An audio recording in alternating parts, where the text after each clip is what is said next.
Assalamualaikum warahmatullahi wabarakatuh. A'udzu billahi minasyaitonir rajim. Bismillahirrahmanirrahim. Alhamdulillahi rabbil alamin wassalatu wassalamu ala asyrafil anbiya'i wal mursalin sayyidina Muhammadin wa ala alihi wa sahbihi ajma'in. Subhanaka la ilma lana illa ma 'allamtana innaka antal alimul hakim. Wa la hawla wa la quwwata illa billahil aliyyil 'azim. Rabbi shrah li sadri wa yassir li amri wahlul 'uqdatam min lisani yafqahu qawli wa saddid lisani wa hdi qalbi bihaqqi nabiyyika Muhammad sallallahu alaihi wasallam. Allahumma aghnina bil ilmi wa zayyinna bil hilmi wa akrimna bit taqwa wa jammilna bil afiyah.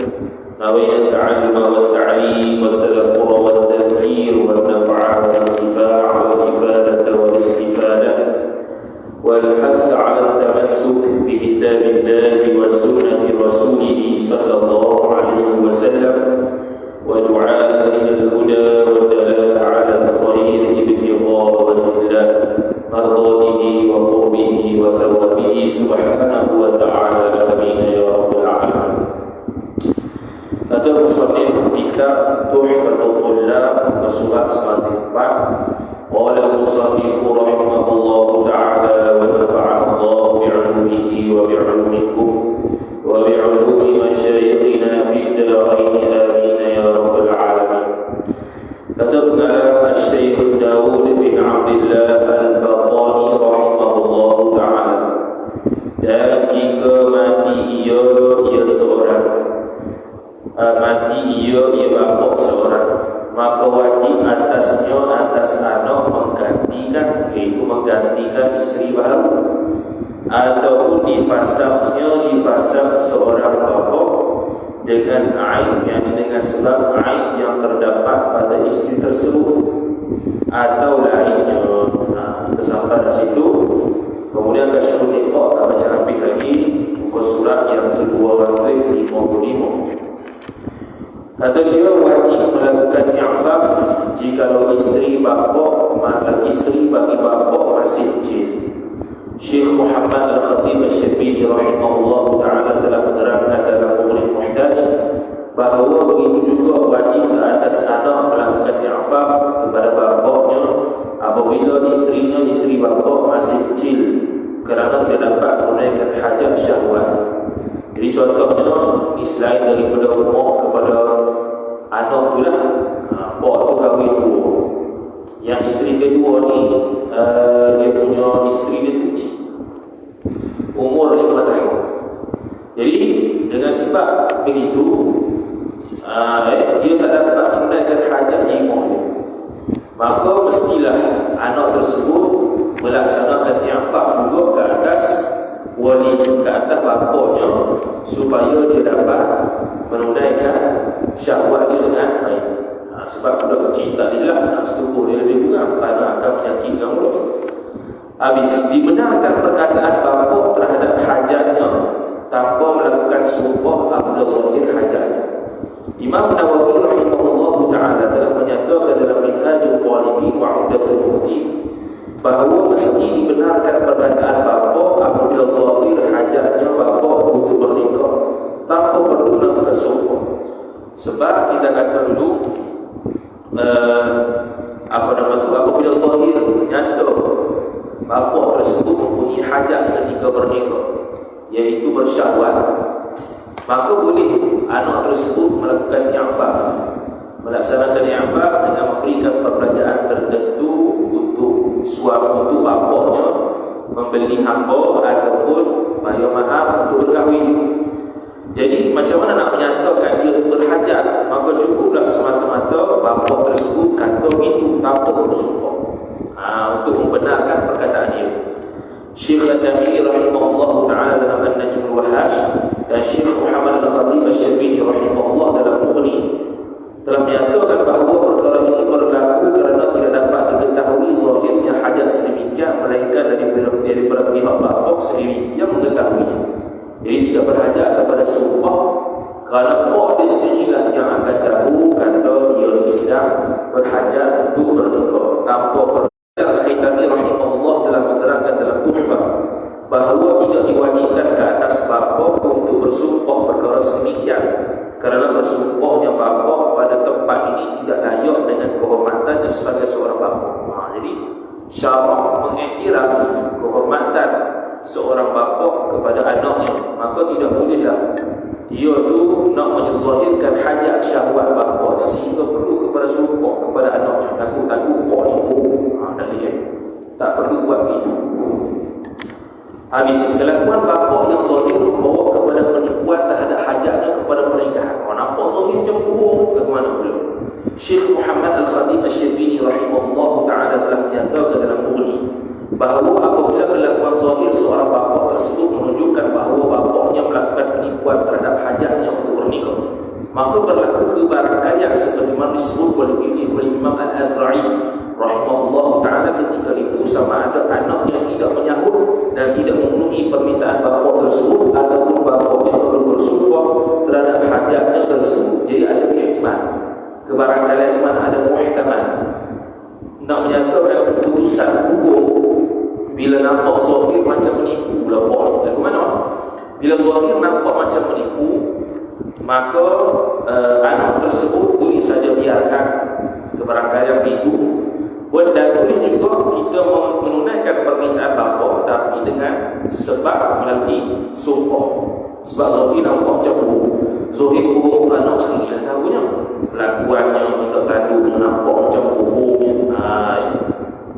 Namun begitu Syekh Ibn Hajar Al-Haythami rahimahullah telah menyebutkan dalam Tuhfah bahawa dibenarkan bapa tersebut dengan bersumpah atas pandangan aujah apabila berlaku kebarangkalian benarnya bapa tersebut. Ini pandangan mu'tamad. Bila ada kebarangkalian, tiba-tiba ulama mutaakhirin seperti Syekh Ibn Hajar mentarjihkan mana pandangan yang aujah, pandangan yang kuat, maka itulah pandangan yang kebiasaannya mu'tamad dalam mazhab Syafi'i. Jadi mestilah buat tu bersumpah dalam kes kalau kebarangkaian macam zahir buruk, maka perlulah dia bersumpah. Zahir hajat bapa untuk bernikah. Imam Ar-Rafi'i rahimahullah ta'ala telah menjelaskan dalam Al-Muharrar, Asy-Syarh As-Saghir dan Asy-Syarh Al-Kabir bahawa zahirnya hajat bapa tersebut untuk bernikah adalah melalui salah satu daripada dua perkara. Ini zahir dia. Perhatikanlah anak-anak tengok bos tinggi lagu mana. Pertama, zahirnya hajat bapa kepada anak tersebut melalui qarinah dan bukti-bukti. WhatsApp ke, WhatsApp orang ke, contohlah. Cakap macam moci-moci, contoh. Yang kedua, menzahirkan hajatnya itu memadai dengan perkataan dan pengakuan bapa. Aku ni kalau tak ada orang tidur dengan aku ni jadi lain. Contoh. Meskipun pihak mana merasakan bahawa bapaknya belum berhajat kepada pernikahan tersebut sekalipun. Sebab kita tak tahu hakikat bapak dari mana. Nampak macam tak apa, tak bagi dia besar, bagi kita kecil. Bagi kita nampak kecil je, bagi dia nampak besar. Ini juga merupakan pandangan Syekh Ibn Hajar Al-Haythami rahimahullah ta'ala dalam Tuhfah. Bahkan beliau menyatakan ghairahnya iaitu meskipun tiada bukti yang menunjukkan bapaknya tersebut berhajat kepada nikah sekalipun, kerana perkara yang membabikan hajat ini hanya diketahui pihak bapak sahaja. Tanpa tu pelan. Tanpa tu. Jadi kata Ibn Hajar Al-Haythami rahimahullah subhanahu wa ta'ala, tentak juga pakai pandangan atau pendapat bapak walaupun zahirnya nampak anak tu macam tak hajat lagi untuk nikah. Sebab yang lebih mengetahui tentang keadaan diri sendiri ialah bapa, bukannya anak tu. Haram atas bapa meminta anaknya melakukan i'faf. Ini kalau bapa minta sendiri. Syekh Muhammad Al-Khatib Asy-Syibini rahimahullah ta'ala telah menerangkan dalam Mughni bahawa haram ke atas bapa meminta anaknya sendiri melakukan i'faf kepadanya kepada bapa apabila syahwat si bapa tidak berhajat kepada nikah, dengan sekira-kira tidak ada sama sekali kemudaratan apabila bapa tersebut tetap membujang, dan tidak sama sekali susah atas bapa untuk bersabar apabila ketiadaan isteri sampingnya. Jadi meminta kepada anak untuk i'faf hukumnya haram kalau tidak ada kemudaratan sekira-kira kalau dia bujang tu akan berlaku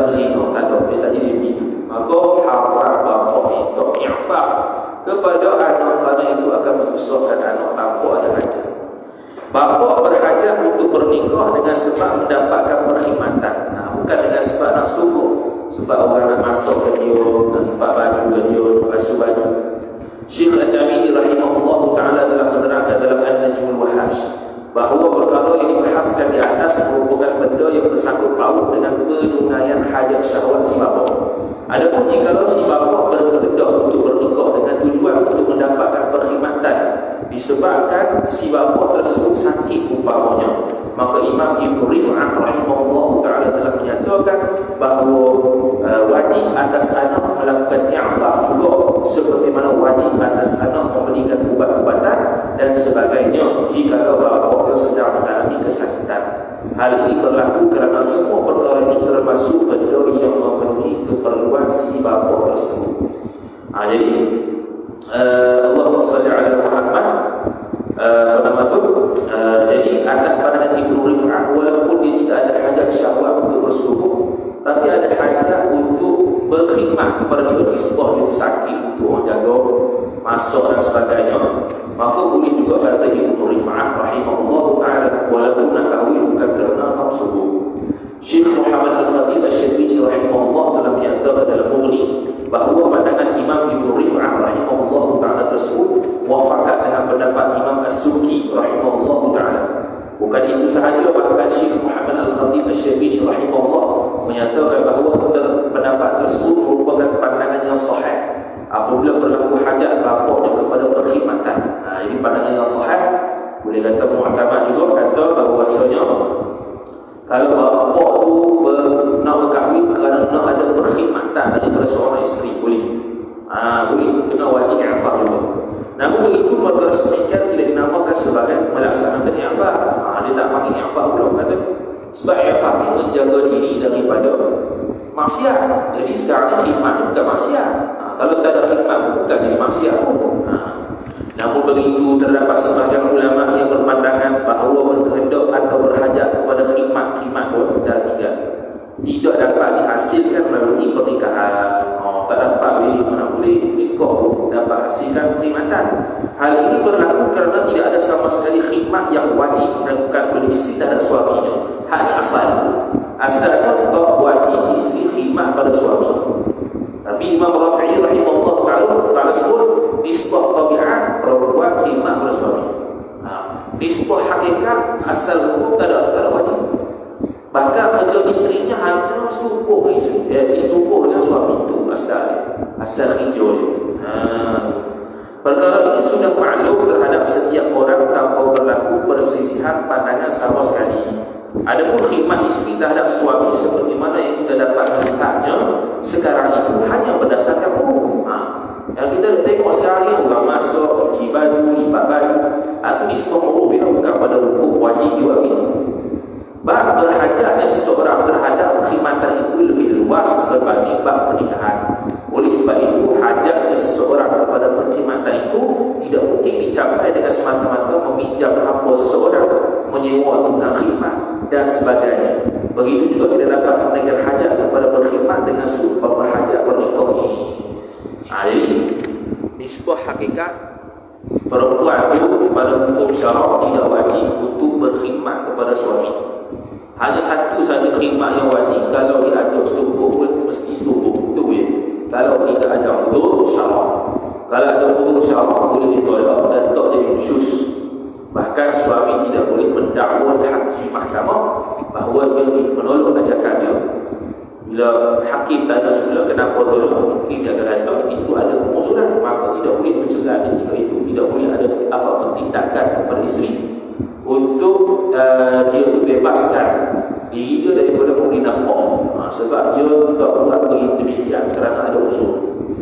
Bapa yang berpenyakit urdah, jadi baca awal, orang ni ada penyakit ni hanya berhajat kepada istimta' tanpa usul. Lagu mana pula biasa ni orang tua tu. Syekh Muhammad Al-Khatib Asy-Syarbini rahimahullah ta'ala telah menjelaskan dalam Mughni bahawa jika bapa bagi seseorang mempunyai penyakit umnah, iaitu lemah zakatnya dan ejakulasi permatang ataupun cepat memanculkan air mani, berhajat kepada istimta', iaitu tanpa bersetubuh. Mana dia perlu sentuhan hanya untuk keluar air mani tanpa setubuh. Sebab kalau setubuh tak larat, tak ada masuk belum. Ataupun cacat 3 kali sesat, ini tak ada manfaat setubuh, tapi nak istimta' lah, maka wajib juga ke atas anak melakukan i'faf. Itu sampai macam ni kalau kita buat kuliah cakap ni kata ustaz cakap cakap gitu selalu.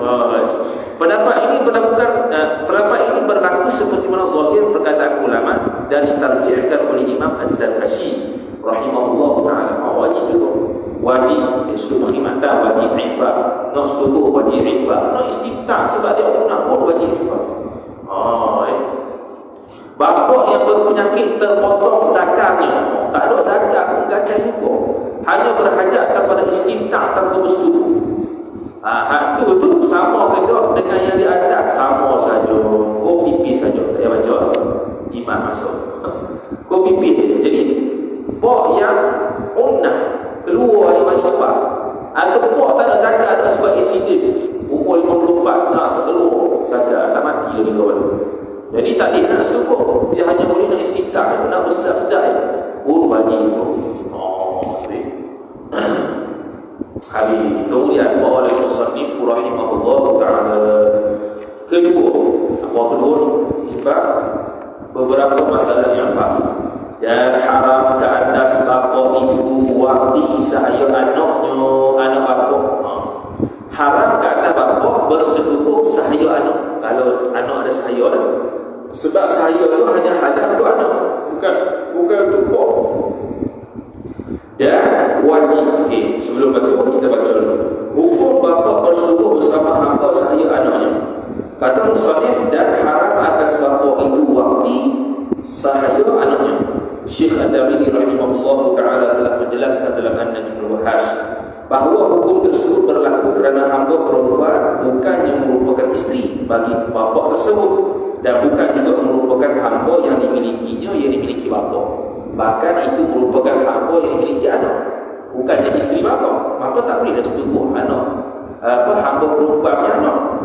Tambahan lagi, Syekh Ibn Hajar Al-Haytami rahimahullah telah menyatakan dalam Tuhfah, anaknya tersebut umum sama ada lelaki ataupun perempuan, meskipun ke bawah sekalipun, yakni cucu, cicit dan sebagainya. Tak kisahlah hamba perempuan bagi anak lelaki ke anak perempuan, cucu perempuan, cicit lelaki, tak boleh berlaku. Al-Musannif rahimahullah, dan wajib atas bapa isi kahwin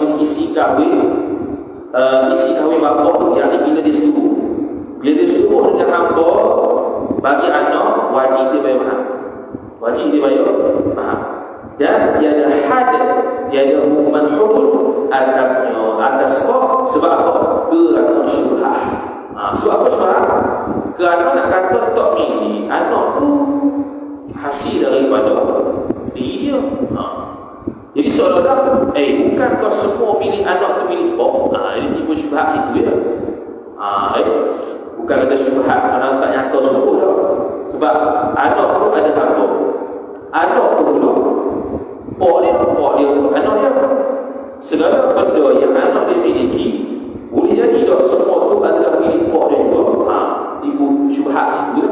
Walaupun pada hakikat tak sama, tak boleh milik pak punya. Apa yang dimiliki oleh anak tak boleh dimiliki oleh pak, tapi situ syubhatnya. Ini nombor 2 disebut, yakni tiada wajib hak zina atas bapa anak kerana syubhat i'faf. Syubhat dari segi i'faf. Kan anak ni ada apa saya perempuan. Jadi kalau bos tu pun tak apa, ada anak dia punya. Ni kan penjaga diri dia berzina. Dan syubhat saya itu harta anak dari sudut saya tu sendiri. Syubhat dari sudut harta anak tu, harta anak macam mana pak boleh ambil sekali. Ni dari sudut harta saya, bukan milik pak, harta anak. Maka seolah-olah harta bapa juga masa olah-olah, bukannya betul dah seolah-olah. Walaupun pada hakikat dah udah milik anak punya lah, harta anak punya, harta bapa punya. Sebab anak tu daripada bapa. Tak mesti kau dia tu mesti milik bapa juga, tidak mesti. Tetapi wajib ta'zir. Ta'zir ni hukuman daripada qadhi. Jadi ta'zir ni hukum syarak. Ada orang kata ta'zir bukan hukum syarak, tak betul lah. Ta'zir ni salah satu hukum syarak yang ditetapkan qadhi berapa jumlah dia. Kerana ta'zir itu hak Allah. Sebut je lah dalam kitab Tuhfah, hak Allah, bukan hak anaknya. Anak bagi bapa. Intahat Tuhfah jilid 7 surat 364. Tu. Kata Musannif Kashmuni, bapa diwajibkan membayar mahar dan tidak dikenakan hukuman hulud setelah bersetubuh bersama hamba perempuan anaknya. Kata Musannif, wajib atasnya isi kahwinnya dan tiada hak atasnya. Imam An-Nawawi rahimahullah ta'ala telah menyatakan dalam Minhajul Talibin bahawa menurut pandangan yang kuat dalam mazhab bahawa diwajibkan ke atas bapa seseorang membayar mahar apabila diri bapa telah bersetubuh bersama hamba perempuan yang merupakan pilih anak bagi bapa. Bahkan tiada hak sama sekali, tiada hak, tiada hulu sama sekali dikenakan ke atas bapanya. Syekh Ibn Hajar Al-Haytami rahimahullah ta'ala telah menyatakan dalam Tuhfah bahawa syarat untuk diwajibkan ke atas bapa tersebut membayar mahar ialah bapa tersebut mengetahui pengharaman bersetubuh bersama hamba perempuan bagi anak. Itu syaratnya. Jadi kalau bapak ni jahil, tak payah, tak wajib. Bukan itu sahaja, bahkan Syekhul Islam Zakaria Al-Ansari rahimahullah ta'ala telah menyebutkan ia itu tinggal, menyebutkan dalam Asnal Maqalib Syarh Rawdul Talib bahawa wajib bayar atas bapa tersebut meskipun bapaknya kafir sekali. Tu oyok kafir pun nak bayar. Anak di Islam contohnya, bapak dia kafir, bapak dia setuju dengan hamba saya anak dia, maka wajib juga bayar mahar. Syekh Muhammad Al-Khatib Asy-Syarbini rahimahullah ta'ala telah menyatakan dalam Mughni bahawa mahar perkahwinan yang diwajibkan ke atas bapa ialah mahar mithil. Mahar pun mahar mithil, mahar setempat. Imam Abu Hanifah rahimahullah ta'ala juga berpandangan bahawa tidak diwajibkan ke atas bapa yang membayar sebarang mahar sama ada hamba perempuan tersebut telah disetujui oleh anaknya ataupun tidak. Ini pandangan Imam Abu Hanifah, bukan sebahagian dalam mazhab Syafi'i. Cuma dalam kitab mazhab Syafi'i mungkin dia nukil juga sebahagian pendapat daripada imam mazhab lain. Itu biasalah. Syekh Al-Tamimi rahimahullah ta'ala telah menjelaskan dalam An-Najmul Wahhash bahawa perkara tersebut berlaku sama ada hamba perempuan tersebut telah disetujui oleh anaknya sendiri ataupun sebaliknya kerana berlaku syubhah milik. Ini royak dari Sunnah Syafi'i. Terlepas pernah disetujui oleh anak belum ke bapa setubuh wajib bayar. Bukan itu sahaja, bahkan Syekh Muhammad Al-Khatib Asy-Syarbini rahimahullah telah menjelaskan dalam Mughni bahawa bahwasanya diwajibkan membayar mahar tersebut juga sama ada hamba perempuan tersebut mustawladah, iaitu mustawladah ni anak dia telah setubuh dengan dia dan dia lahir anak. Itu mustawladah, ada istilah anak dia ada hamba perempuan, anak dia bersetubuh dengan hamba tu keluar anak, jadi dia panggil umul walad lah. Hamba tu hamba perempuan jadi umul walad daripada anaknya ataupun tidak. Imam Abu Dawud maknanya secara mutlak sama ada pernah disetujui oleh anak ataupun tidak. Jadi umul walad ataupun tidak wajib bayar mahar kalau pak setuju. Imam Abu Dawud rahimahullah ta'ala dalam Sunan Abi Dawud dan Imam Ibnu Majah rahimahullah dalam Sunan Ibnu Majah telah mengeluarkan sebuah hadis daripada Nabi Muhammad sallallahu alaihi wasallam, kamu dan harta merupakan milik bapa kamu. Maka zahir lafaz hadis tersebut bukan maksudnya seperti mana difahami, iaitu jadi saya boleh dan semua ibu tak boleh itu. Kerana bapa tidak boleh memiliki diri anaknya sendiri, tak dimiliki, bahkan isteri sendiri tak dimiliki, sebab isteri sendiri kamu. Maksudnya maksud hadis tersebut ialah seolah-olah milik si memiliki, seolah-olah milik bapa, yakni pemilikan anak itu seolah-olah seperti pemilikan bapa itu, bukannya milik sungguh, seolah-olah bagi si memiliki. Maka seolah-olah milik ini seperti milik pada hakikat. Oleh sebab itu Syekh Muhammad Al-Khatib Asy-Syarbini rahimahullah telah menyatakan dalam Mughni bahawa tidak akan dipotong tangan bapa jika dia mencuri harta anaknya sendiri, sebab seolah-olah milik bapa, walaupun bukan milik bapa tapi seolah-olah milik bapa, disebabkan hadis Nabi sallallahu alaihi wasallam di atas. Bukan maksudnya milik sungguh tapi seolah-olah milik. Itulah tidak dihukumkan perlu potong tangan kalau cukup syarat sekalipun kalau itu harta anak sendiri. Berlaku perbezaan pandangan ulama sama ada dikenakan hak ke atas bapa ataupun tidak apabila bapa tersebut menyetujui hamba perempuan yang merupakan milik anak sendiri. Pandangan kita adalah kita ibu bapa dia kata tak kena hak. Buka luas sikit khilaf tiga pandangan. Dia kata pandangan pertama, Imam Al-Istikhri, S titik bawah tu T titik bawah tu Al-Istikhri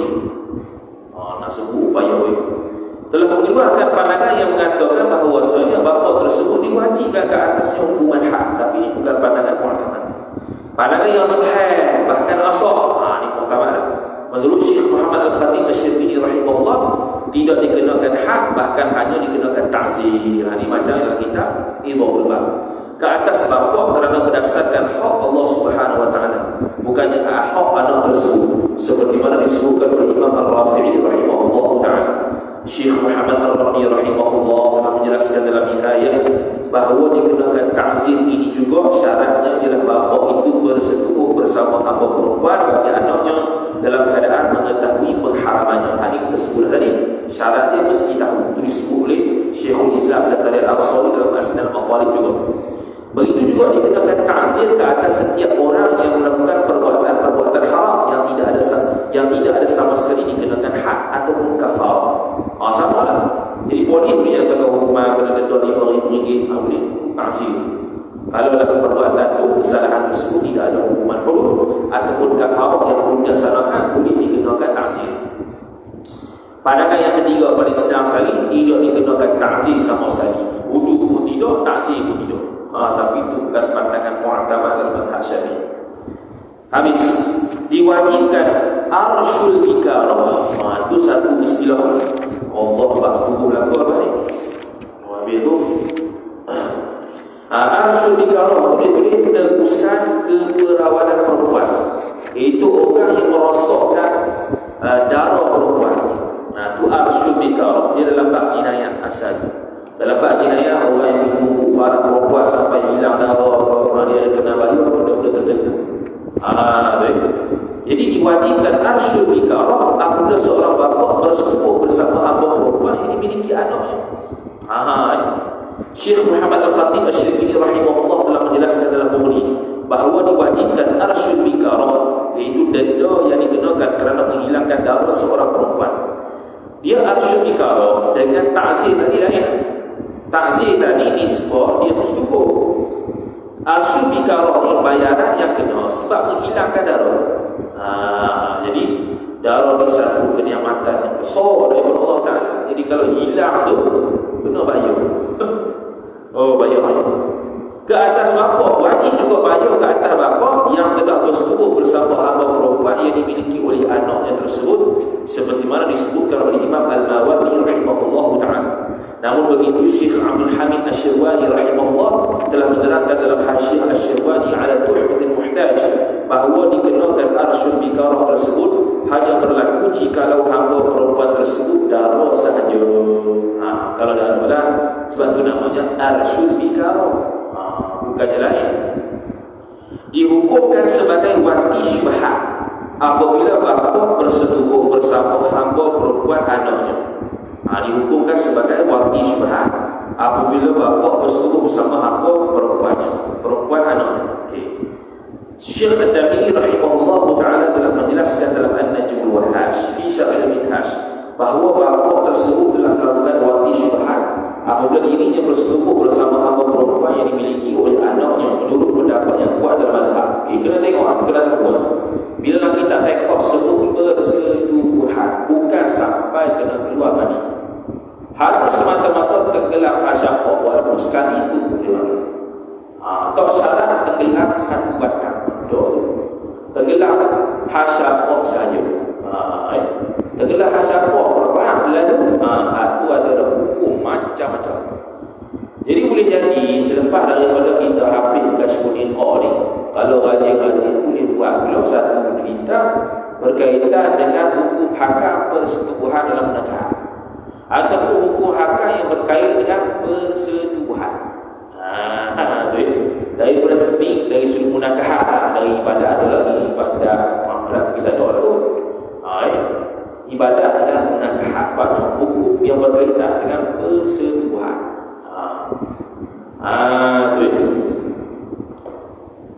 Mana tadi?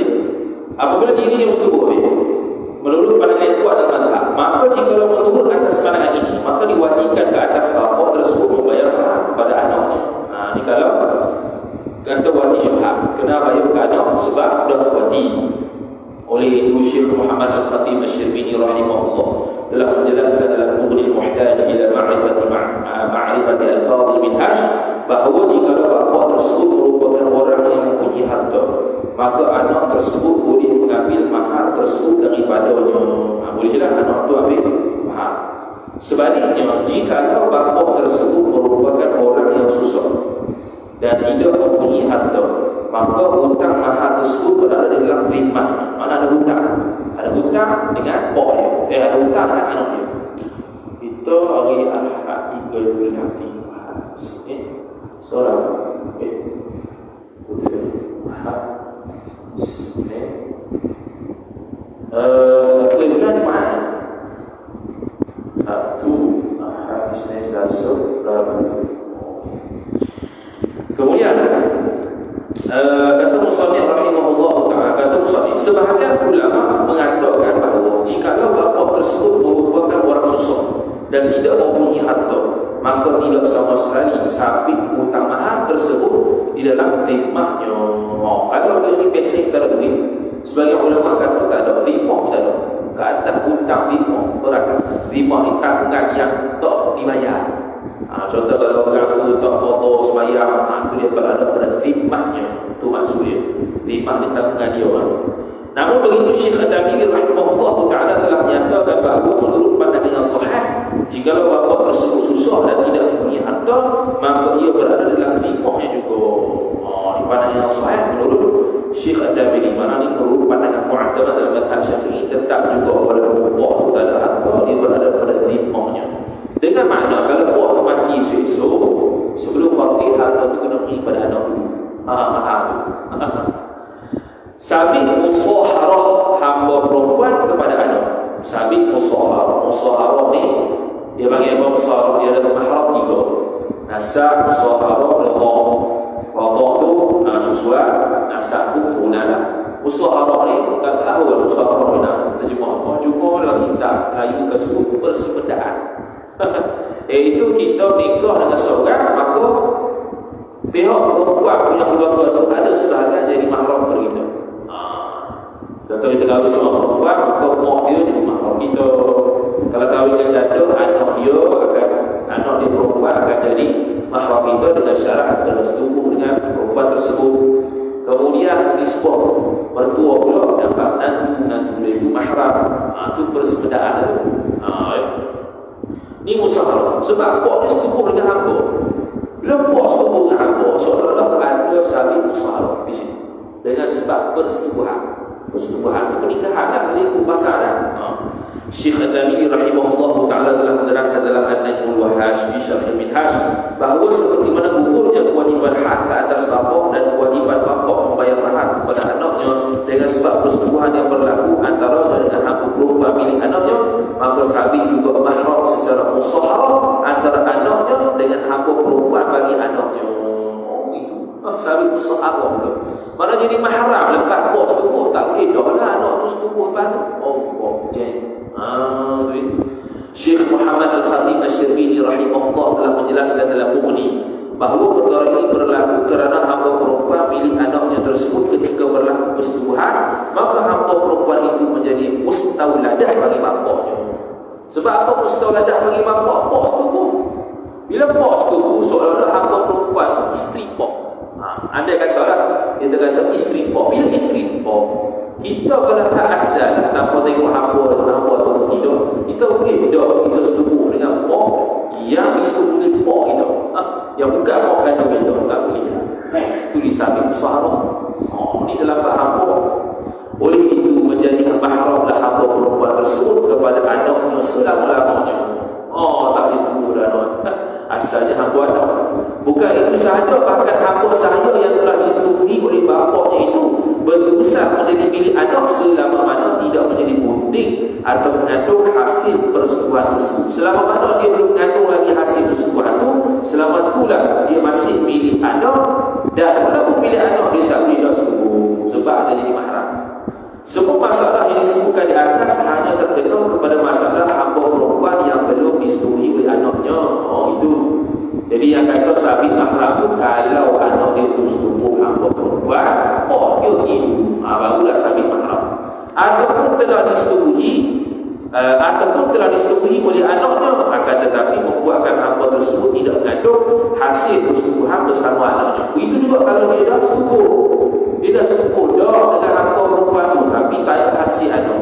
Potong lain, itu ada anak, maka sabitlah mahram dan hukum-hukum tadi. Persetubuhan yang dilakukan oleh bapa bersama hamba perempuannya tidak diwajibkan bayaran mahar dan arsyul nikah. Mana belum? Syekh Ibnu Hajar Al-Haytami rahimahullah taala telah menjelaskan dalam Tuhfah bahawa tempat yang diwajibkan ke atas bapa membayar mahar dan arsyul nikah disebabkan berlaku persetubuhan bersama hamba perempuan milik anaknya ialah persetubuhan bapa bersama hamba perempuan tidak menyebabkan hamba perempuan tersebut tanggung ataupun putih. Tempat yang diwajibkan atas pok tu bayar mahar satu, bayar mahar sebab berlaku persetubuhan.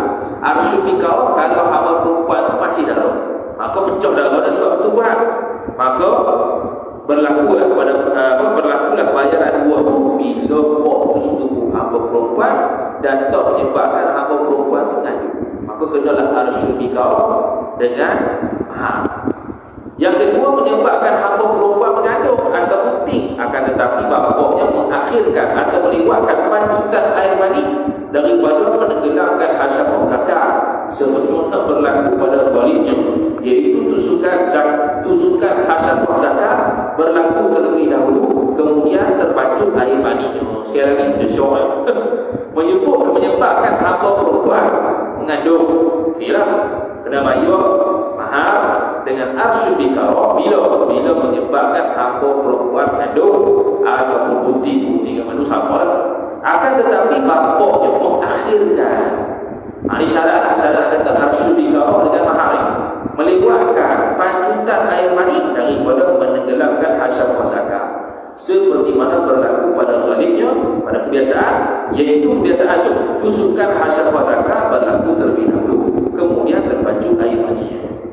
Andai kata kalau berlaku sebaliknya, tak wajib ya. Dia pancut air mani dulu baru masuk tenggelam zakat, tak wajib ya. Sebab syaratnya mesti tenggelam zakat hasyafah dulu, kemudian pancut mani dah tu dia jadi putih, wajib arsyul nikah mahar. Itu. Ada syarat macam tu. Oi, kalau buat orang awam yang ambil kita. Jadi hasyafah zakat tu amat penting. Berkaitan dengan hukum. Kalau orang yang tak ada hasyafah zakat, maka kena kira qadar hasyafah dia. Kalau dia asal ada hasyafah, Aisiden potong, maka kena tengok qadar dia dulu berapa, 3 cm, 4 cm, maka situlah dia akan diukur. Ataupun daripada asal kejadian memang tak ada hasyafah, maka dia ikut hasyafah uruf.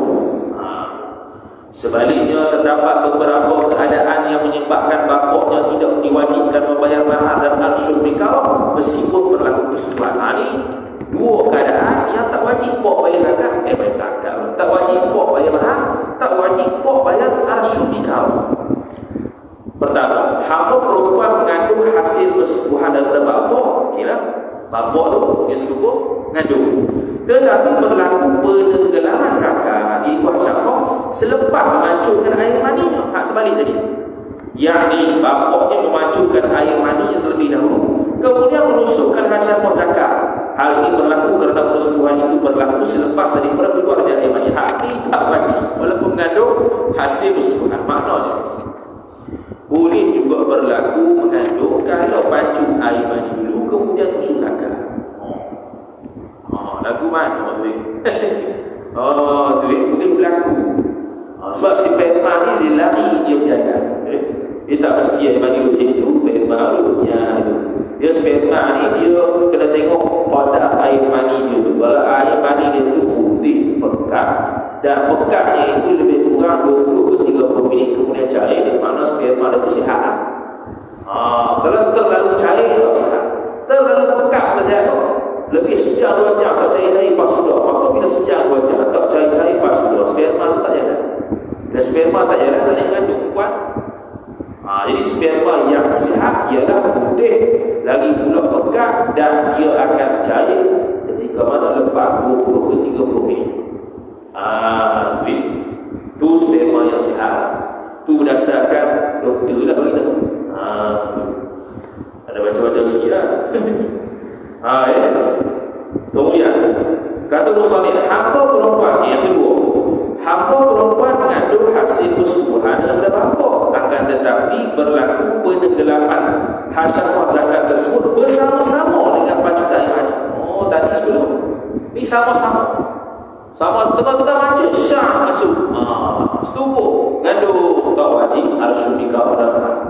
Itu dia. Ke dalam farah hamba perempuan tersebut, hal ini berlaku kerana persetubuhan itu berlaku selepas daripada keluarnya air mani. Dalam kitab Tuhfatul Muhtaj, penyakit audah itu, keluar air mani itu, dia buat tasbih berlaku keluar air mani itu sebelum subuh.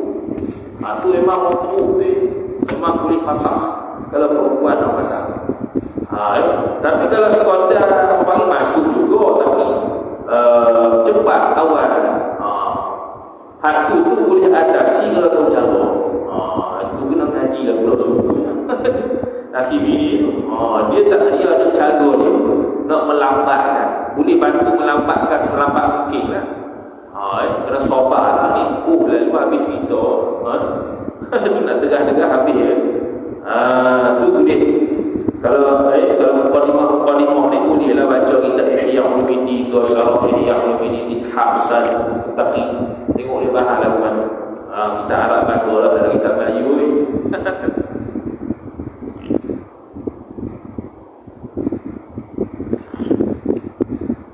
Diwajibkan hak ke atas bapa yang bersetubuh dengan hamba perempuan milik anaknya yang mustawladah. Apa maksudnya?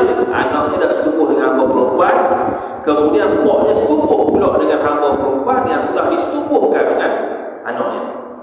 Maka orang ini wajib kena hak khilaf. Syekh Ibn Hajar Al-Haytami rahimahullah telah menjelaskan dalam Tuhfah bahawa berlaku perselisihan pandangan ulama berkaitan dengan kewajiban hak ke atas bapa yang telah bersetubuh bersama hamba perempuan milik anaknya. Jadi milik anaknya yang mustawladah, anaknya dah setubuh dengan hamba perempuan, pak dia setubuh lagi, kena hak ke atas pak dia. Khilaf. Syekh Al-Adami rahimahullah ta'ala telah menjelaskan dalam An-Najm wa Hash bahawa jika bapa seseorang telah bersetubuh bersama hamba perempuan yang dimiliki oleh anaknya, hal keadaan anaknya telah bersetubuh bersamanya sehingga menyebabkan hamba perempuan yang mengandung, maka diwajibkan hak ke atas bapanya tanpa berlaku perselisihan pandangan ulama. Ini pandangan mu'tamadh. Perkara itu disebutkan oleh Imam Buruyani rahimahullah dalam Bahrul Madhab. Hal keadaan beliau menukilkannya daripada pandangan al-ashab al-syafi'iyah, bahkan dimungkinkannya juga oleh Imam Al-Rafi'i rahimahullah, Imam Nawawi rahimahullah, dan Imam As-Suki rahimahullah. Pandangan ini juga dibuatkan oleh Imam An-Nawawi rahimahullah dalam Rawdah, dan Imam Al-Rafi'i rahimahullah dalam Asy-Syarhul Kabir. Hal keadaan mereka menukilkannya daripada Imam Ar-Ruyani rahimahullah. Hal ini berlaku kerana tiada syubhat sama sekali ketika itu dalam apa juga keadaan disebabkan tidak dapat digambarkan bapa tersebut boleh memiliki hamba perempuan tersebut.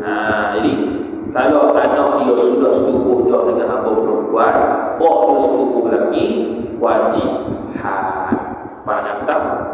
Pandangan yang kedua, pandangan dalam Asy-Syarhus Shaghir. Asy-Syarhus Shaghir oleh Ibnu Rafi'i juga. Dan beberapa ulama seperti Imam Ibn Muqri, iaitu mengarah kitab Rawdhul Talib, tidak dikenakan hak secara mutlak sama ada hamba perempuan tersebut mustawladah daripada anaknya ataupun tidak.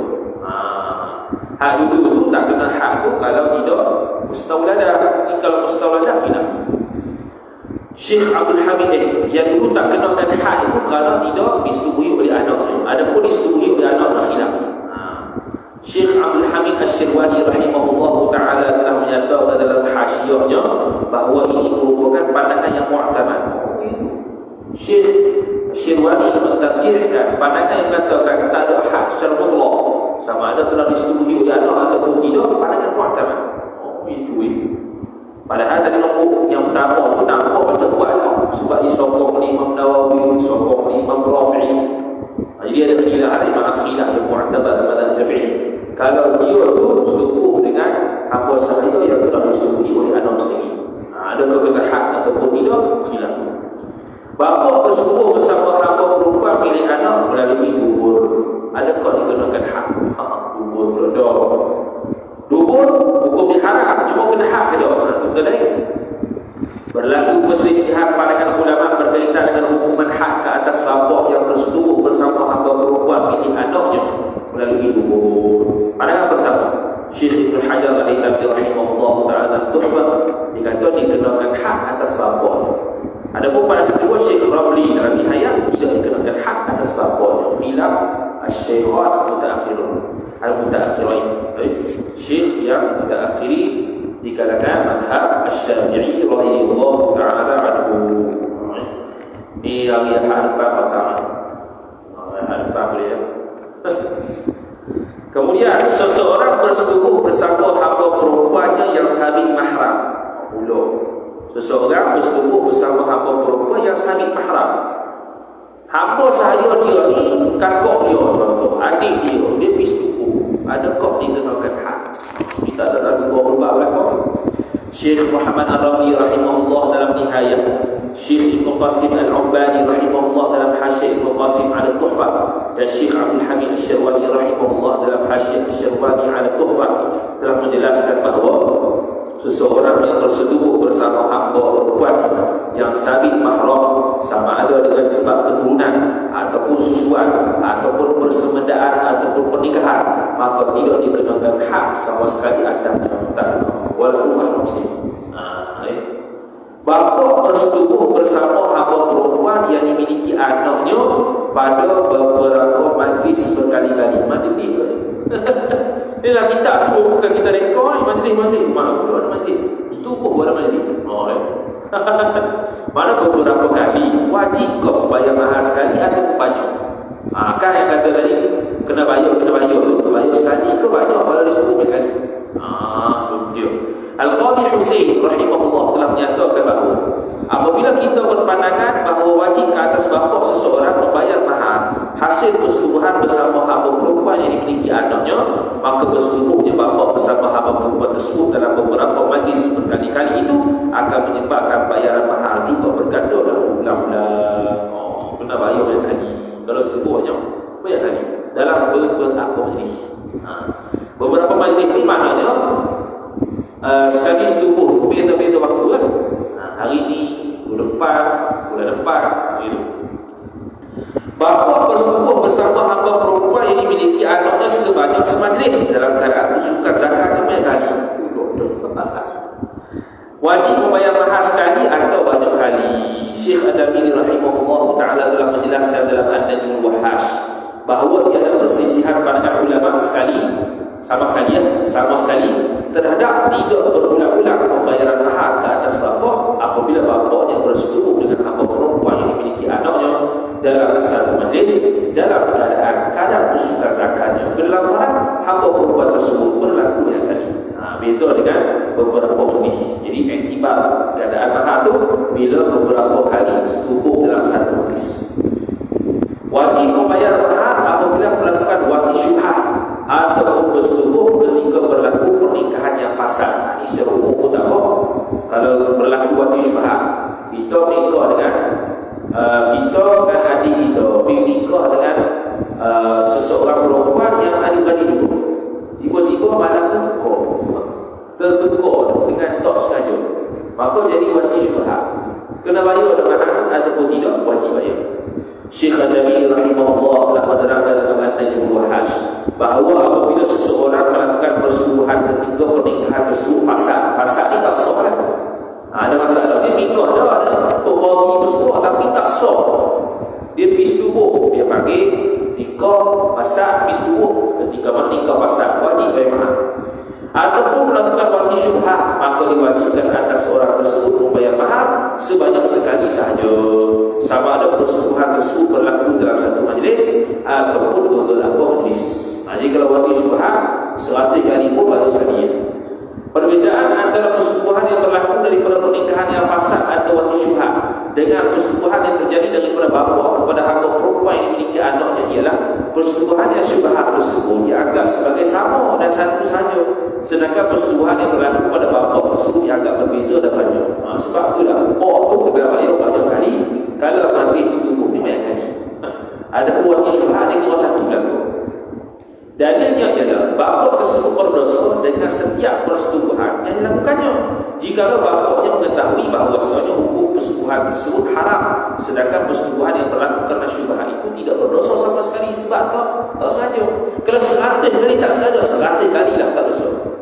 Dan bayar sekali. Sebab tu dia panggil syubhah, dia tak panggil haram. Bapa diwajibkan membayar 2 mahar. Syekh Muhammad Al-Khatib Al-Khatib Asy-Syarbini rahimahullah taala telah menjelaskan dalam Mughni bahawasanya apabila seorang lelaki bernikah dengan seorang hamba perempuan yang dimiliki oleh saudara lelakinya. Contoh abang dia ada saudara, ada hamba saya. Adik dia pergi nikah dengan hamba saya. Kemudian bapa bagi keduanya, bapa bagi adik dengan abang ni telah bersetubuh bersama hamba perempuan tersebut pula. Dia mari celok 23. Maka diwajibkan atas bapa bagi keduanya membayar dua mahar, iaitu mahar yang pertama kepada pemilik hamba tersebut iaitu abang, dan mahar kedua kepada suami bagi hamba perempuan tersebut. Hamba bukan hamba perempuan tersebut iaitu adiknya. Jadi abang dia ada seorang hamba saya, dia pergi nikah dengan adik dia. Tiba-tiba pak bagi dia orang ni pergi sepupuh pula hamba tu, kena bayar dua mahar. Mahar kepada pemilik hamba iaitu abang, mahar kepada suami kepada hamba iaitu adik dia. Habis. Allah Ta'ala qala al-musannif rahimahullah, dan jika bukti maka anaknya anak daripada hasil persetubuhan pak dengan hamba lah itu merdeka. Merdeka anak tu lagi bangsanya, bangsa apa bangsa tu, yakni dibangsakan akan anak itu kepada pak.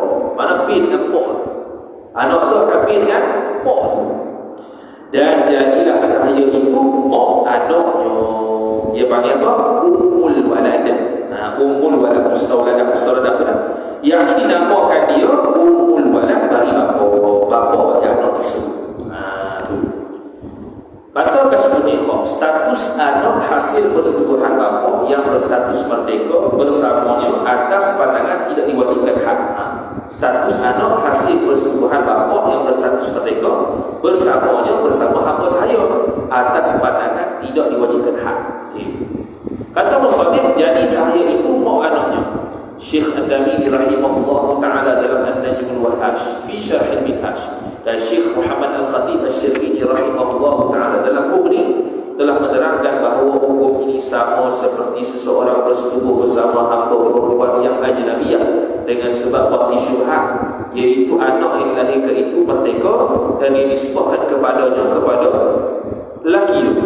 Ini merupakan tafri' cabang daripada masalah tidak diwajibkan had huruf tersebut menurut pandangan yang sahih. Jadi tak wajib had. Lepas tu anak tu bin siapa? Bin pak dia. Kalau wajib had, seorang berzina, bila berzina tak sabit dengan pak. Jadi macam orang berzina. Orang berzina bila setubuh ada anak tu tak boleh bin dengan berzina tu. Itu kalau kena had. Status anak hasil persetubuhan bapa yang berstatus hamba tulis bersama hamba perempuan atas pandangan tidak diwajibkan had. Anak hasil persetubuhan bapa, yang mana bapa tu statusnya hamba, tadi status mereka pi bersetubuh dengan hamba perempuan. Syekh Muhammad Al-Khatib Asy-Syarbini rahimahullah subhanahu wa ta'ala dalam Mughni telah menerangkan bahawa anak yang lahir hasil persetubuhan bapa yang berstatus hamba tulis bersama hamba perempuan milik anaknya itu berstatus merdeka. Merdeka dan dinisbahkan kepadanya kepada bapa yang hamba tadi. Pelik. Subuh dengan hamba perempuan. Pak dia hamba tulis. Yang bertulis dia qidun lah. Dalam bahasa Arab panggil qidun. Tapi anak dia merdeka. Syekh Ali Syubra Malisi rahimahullah subhanahu wa ta'ala telah menyatakan dalam hasyiahnya bahawa dengan sebab inilah dapat dibuatkan lawas, iaitu wis. Dapat dibuat wis berkaitan orang merdeka antara dua orang hamba, iaitu bapa bagi anak tersebut dan hamba saya. Jadi boleh buat wis. Ada tak orang lelaki yang saya, perempuan yang saya, bila setubuh keluar anak dia merdeka. Cuba jawab. Boleh. Imam Al-Isnawi rahimahullah ta'ala ada kitab berkaitan dengan lawas, berkaitan dengan wis dalam mazhab Syafi'i. Tebal tak tu? Imam Al-Wis. Status anak hasil persetubuhan bapa yang berstatus hamba mubarak pula bersamanya bersama hamba perempuan atas pandangan yang tidak diwajibkan had. Bukan tadi Syekh Muhammad Al-Khatib Asy-Syarbini rahimahullah ta'ala dalam Mughni telah menerangkan bahawa anak yang lahir hasil persetubuhan bapa yang berstatus hamba mubarak bersama hamba perempuan milik anaknya itu berstatus merdeka dan dinisbahkan kepadanya juga merdeka juga. Namun begitu Al-Qadhi Husain telah menyatakan bahawa status anak bagi hasil persetubuhan bersama dengan bapa yang berstatus hamba muba'ah tersebut tetap menjadi hamba. Ini pendapat yang kedua. Qadhi Husain kata tetap jadi hamba kalau pak itu hamba muba'ah. Kata Musannif rahimahullah subhanahu wa ta'ala, status anak hasil persetubuhan bapa yang berstatus hamba bukan tak pula. Bukan tak hamba yang dijanjikan untuk dimerdekakan dalam tempoh-tempoh tertentu dengan bayaran angsuran bulanan. Atas pandangan yang tidak diwajibkan hak, copy paste saja, tak payah baca, dia jadi merdeka juga anak tersebut. Status anak hasil persetubuhan bapa bersamanya atas pandangan diwajibkan hak. Status anak hasil persetubuhan bapa bersamanya atas pandangan diwajibkan hak. Ni yang diwajibkan hak.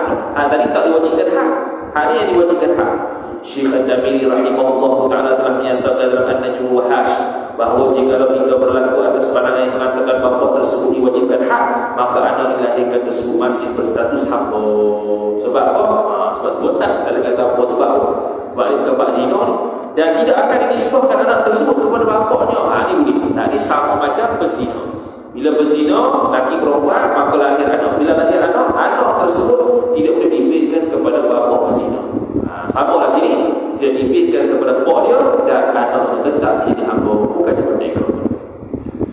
Hamba perempuan yang menjadi mustawladah bagi anak tidak menjadi mustawladah bagi bapa. Lagu mana ni?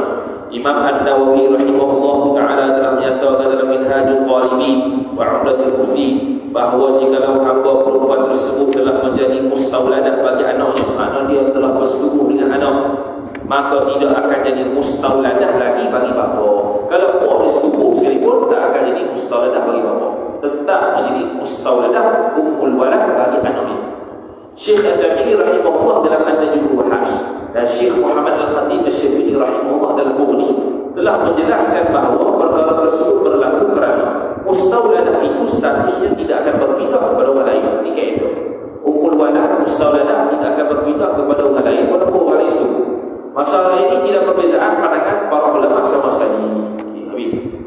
Hamba perempuan yang dimiliki anak menjadi mustawladah bagi bapanya. Ada setengah kes hamba perempuan milik anak tapi jadi mustawladah bapa. Imam An-Nawawi rahimahullah telah menyatakan dalam Minhajul Talibin wa 'Umdatul Mufti bahawa jika hamba sahih itu tidak menjadi mustawladah bagi anak, ini boleh. Tapi kalau jadi mustawladah bagi anak tak boleh. Jika belum mustawladah bagi anak, maka berlaku perbezaan pandangan ulama sama ada hamba perempuan tersebut akan menjadi mustawladah bagi bapanya ataupun tidak. Ini kalau dah setuju. Khilaf. Hamba perempuan tersebut pandangan pertama, hamba perempuan tersebut akan menjadi mustawladah bagi bapanya kalau anak itu belum setuju. Pandangan ini juga dipelopori oleh Imam Abu Hanifah rahimahullah ta'ala. Hal ini berlaku kerana berlaku syubhat yang dapat difahami daripada ternafinya hak dan kewajipan membayar mahar atas pak. Tak wajib bayar mahar, tak wajib hak kata Imam Abu Hanifah, maka dia tu jadi mustawladah bagi pak. Sebab tak wajib hak tu, tak wajib bayar mahar tu. Nanti mustawladah bagi pak. Pandangan yang kedua, Imam Al-Ghazali rahimahullah menyatakan hamba perempuan itu tidak menjadi mustawladah atau ummul walad bagi bapaknya.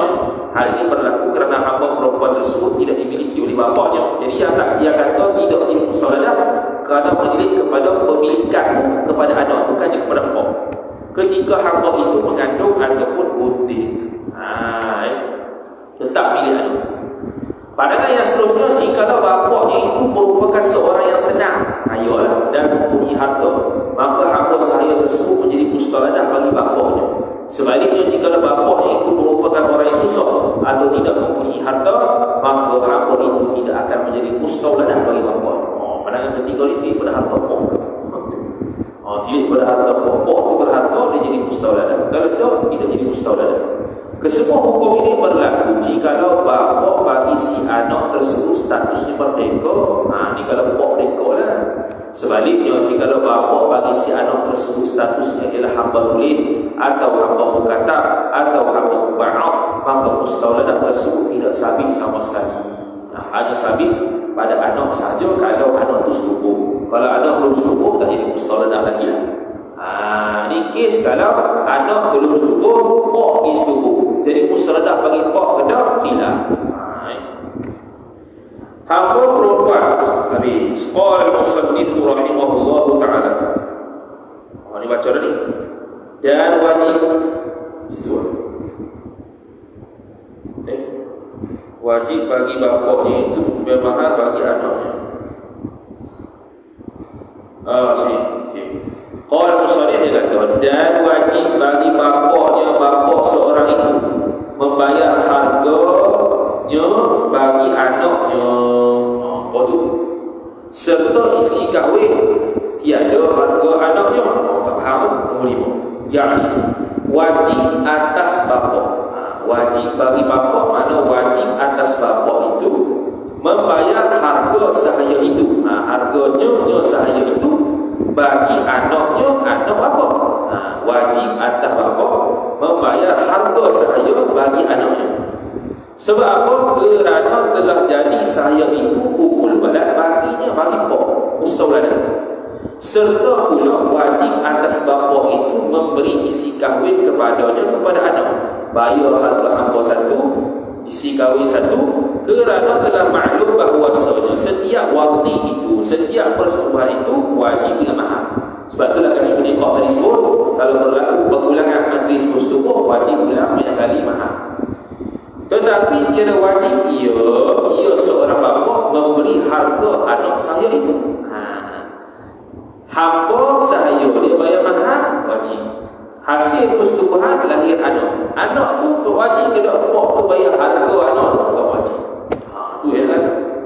Hadis sekarang ni dia kata, dan wajib bagi bapaknya anak itu membayar, yakni membayar oleh bapa akan harga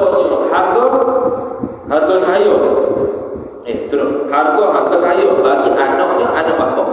Serta isi kahwin. Isi kahwin bagi hamba saya. Tiada wajib bagi bapaknya itu membayar harga anaknya, anak saya. Biar hasil persetubuhan yang pak. Itu domirnya. Habis.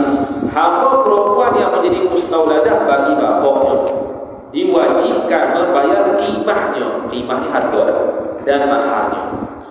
Kalau ada perempuan tu sabit mustawladah dengan pak lah. Ni kes kalau sabit mustawladah dengan pak, maka wajib bayar harga perempuan, hamba perempuan wajib bayar mahar. Dalam kitab Syekh Al-Adami rahimahullah dalam An-Najmul Wahash, dan Syekh Muhammad Al-Khatib Asy-Syarbini dalam Mughni telah menjelaskan bahawa jika hamba perempuan milik anaknya itu menjadi mustawladah bagi bapa, maka berlaku perselisihan pandangan ulama terhadap kewajiban membayar qimah, yakni nilai hamba perempuan tersebut apabila bapaknya telah bersubuh bersamanya.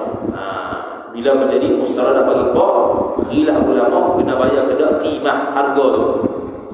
Pendapat yang abhar, iaitu mu'tamad, diwajibkan atas bapa tersebut membayar qimah hamba perempuan kepada anaknya dan serta maharnya, dan tak bayar lah, yakni serta mahar. Inilah Syekh Daud sebut. Hal yang selama diwajibkan atas bapa untuk membayar qimah, iaitu nilai dan mahar. Hal ini berlaku kerana kedua-duanya itu diwajibkan dengan sebab yang berbeza. Bayaran mahar itu berlaku disebabkan bapaknya telah melakukan persetubuhan, sedangkan bayaran qimah hamba perempuan kerana menjadi mustawladah. Disebabkan dia jadi mustawladah bagi pak, wajib bayar qimah. Disebabkan pak dah setubuh, wajib bayar mahar. Pandangan kedua, tidak diwajibkan bayaran qimah, yang dinilai hamba perempuan tersebut, tak wajib. Adapun mahar, berlaku perbahasan yang terperinci tadi. Kewajiban membayar qimah hamba perempuan secara umum, Syekh Muhammad Al-Khatib Asy-Syarbini rahimahullah telah menjelaskan dalam Mughni bahawa diwajibkan atas bapa membayar mahar dan membayar qadar qimah, iaitu nilai hamba perempuan itu secara umum. Sama ada bapaknya memancurkan air mani sebelum menenggelam hasyafah zakat, ataupun memancurkan air mani selepas daripada tenggelam hasyafah. Tenggelam hasyafah dulu pancur, ataupun pancur dulu baru tenggelam, kena bayar harga qimah. Adapun dari sudut mahar, seperti mana dibahaskan bahawa kewajiban itu berlaku ketika si bapa memasukkan hasyafah zakat terlebih dahulu, kemudian memancurkan mani. Ataupun dia masuk kemudian pancur. Adapun sebelum masuk dia pancur, ataupun sama-sama dia pancur, itu tak kena mahar. Hukum membayar kadar nilai anak yang dilahirkan hasil persetubuhan bapa bersama anak perempuan milik anak. Syekh Daud kata tak wajib. Okay. Kata musannif dia ada wajib, dia ada harga anaknya. Syekh Adamili rahimahullah telah menjelaskan dalam An-Najmul Wahhash fi Syarh Minhaj bahawa berlaku perselisihan pandangan ulama terhadap kewajiban bapa membayar kadar nilai anak yang dilahirkan hasil persetubuhan antara bapa dan anak perempuan milik anaknya. Pandangan yang pertama pandangan yang asah dan pandangan yang mu'tamad. Dia kata apa? Syekh Adamili rahimahullah telah menjelaskan dalam An-Najmul Wahhash bahawa berlaku pandangan pertama tidak diwajibkan sama sekali atas bapa untuk membayar qimah bagi anak tersebut. Ini pandangan disebutlah kitab Syekh.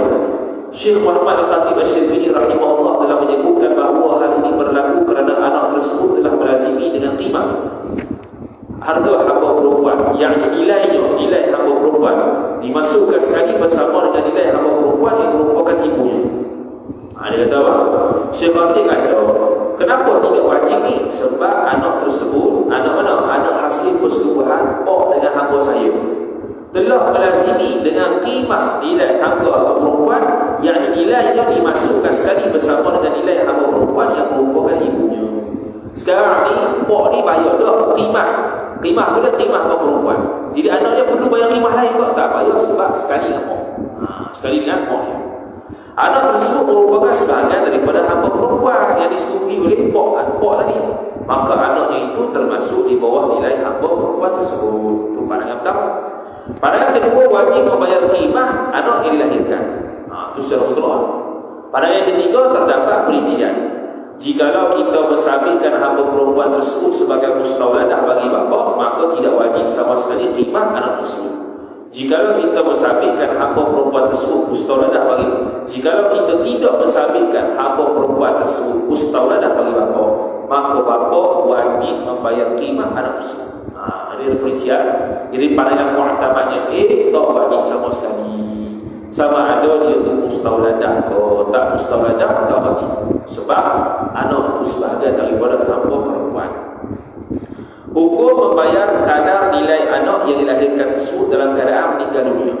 Syekh Adamili rahimahullah ta'ala dalam An-Najmul Wahhash dan Syekh Muhammad Al-Khatib Asy-Syarbini rahimahullah dalam Mughni telah menjelaskan bahawa perbezaan pandangan ulama berkaitan masalah di atas bahayanya berlaku apabila anak tersebut hidup. Yang kata tak payah bayar waktu kalau hidup. Sebaliknya jika anak yang dilahirkan itu telah meninggal dunia, maka tidak diwajibkan atas bapa yang membayar kadar nilai apa juga pun tanpa berlaku perbezaan pandangan ulama. Hak kalau hidup berlaku khilaf. Hak kalau mati tak ada khilaf, tak bayar.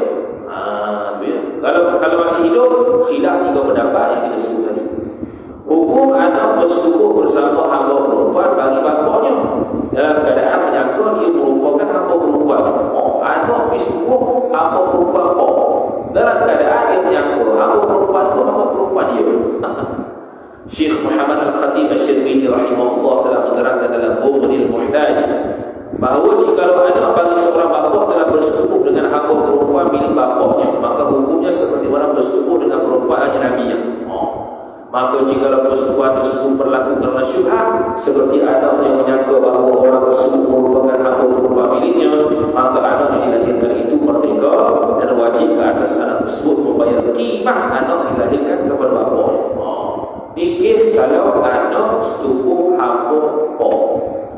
Bila hamba disetubuhkan hamba, bila anak bersetubuh dengan hamba bapa dalam keadaan syubhat, tak tahu ingatkan itu milik dia atau bukan, maka bila berlaku itu anak yang lahir nanti merdeka dan wajib bayar qimah. Sebab apa bayar qimah? Sebab dia jadi mustaudadah bagi anak.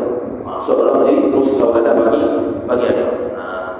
Hukum anak bersetubuh bersama hamba perempuan bagi bapaknya dalam keadaan menyangka dia merupakan isterinya yang merdeka. Dia setubuh tu ingat ingat bini dia, bukannya ingat hamba perempuan dia. Dia ingatkan isteri dia, jiwa-jiwa rasa lain. Hukumnya hamba perempuan bagi pak dia. Hak tu tak payah baca, untuk sedikit saja. Sama masalah yang sebelumnya, iaitu dia wajib bayar qimah anak tersebut kepada pak dia, dan anak tersebut merdeka. Hukum anak bersetubuh bersama hamba perempuan bagi bapaknya dalam keadaan menyangka dia merupakan isteri yang isterinya yang hamba. Dia sepupu dengan hamba perempuan dalam keadaan menyangka isteri yang dia sepupu ni ialah isterinya yang hamba. Dia kahwin dengan hamba. Dia ingat isteri dia yang hamba, dia yang hamba. Maka hal ni pun ternafinya syubhah i'faf dan milik. Sebab tahu dah syubhah pun seolah-olah sengaja menenggelamkan hasyafah ke dalam farah yang diharamkan. Maka wajib perlu macam orang zina. Sebab dah ada pengharaman dia. Wallahu ta'ala a'lam. Jadi kita punya kita itu nak habis dah. Mungkin lagi 2 kali insya-Allah ta'ala lagi 50 buku surat lagi. 25 buku surat, 25 buku surat lebih. InsyaAllah kita khatam hari Ahad minggu depan. Wallahu a'lam. Ada soalan?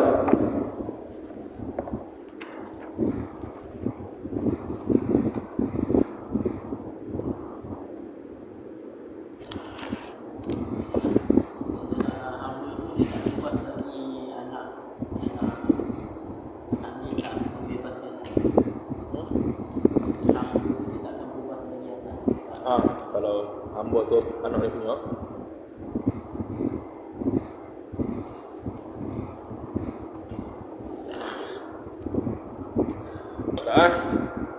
wallahu ta'ala a'lam. A'udzu billahi minasyaitonir rajim. Bismillahirrahmanirrahim. Alhamdulillahi rabbil alamin wassalatu wassalamu ala asyrafil anbiya'i wal mursalin sayyidina Muhammadin wa ala alihi wa sahbihi ajma'in. اللهم زدنا علما وارزقنا فهما اللهم زدنا علما وارزقنا فهما اللهم زدنا علما وارزقنا فهما وصلى الله على سيدنا محمد وعلى آله وصحبه وبارك وسلم والحمد لله رب العالمين والسلام عليكم ورحمة الله وبركاته.